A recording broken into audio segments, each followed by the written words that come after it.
কত বড় বাটা মাছ এনেছে দেখেছেন? এই বাটা মাছের নাকি ঝাল খাবে। তো কী করবো বলো, আলু ছাড়াই করবে একদম পুরো ঝাল। তো মাছগুলোকে নুন হলুদ মাখিয়ে বেশ কড়া করে আমি ভেজে তুলে নেবো। হ্যাঁ, মাছগুলো বেশ কড়া করে এক পাশ ভাজা হয়ে গেছে আর এক পাশ ভাজা হয়ে গেছে, এই তুলে নিচ্ছি আমি। মাছগুলো ভাজা হয়ে গিয়েছে একটু পুরো। এবার মশলার মধ্যে না আমি আদা পেঁয়াজ রসুন বেশ অনেকটাই দিয়েছি, জিরে ধনের গুঁড়ো আর হলুদ লঙ্কার গুঁড়ো দিয়ে মশলাটাকে বেশ খুব সুন্দর করে ভালো করে কষিয়ে নিতে হবে। এবার অল্প পরিমাণে জল দেবো, আমার স্বাদ অনুযায়ী নুন দিয়ে দেবো।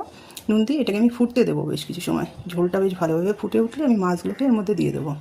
মাছগুলোকে দিয়ে বেশি সময় ফোটাবো না আমি, কারণ ঝোলটা তো ফুটেই গিয়েছে, মাছগুলোকে আর বেশি সময় ফোটানোর দরকারও পড়বে না। এবার এর মধ্যে স্বাদটা বাড়ানোর জন্য, সেন্ট আনার জন্য ধনে পাতা কুচি ছড়িয়ে দেবো। ধনে পাতা দিলে না এর গন্ধটা একদম পুরো অন্যরকম হয়ে যাবে।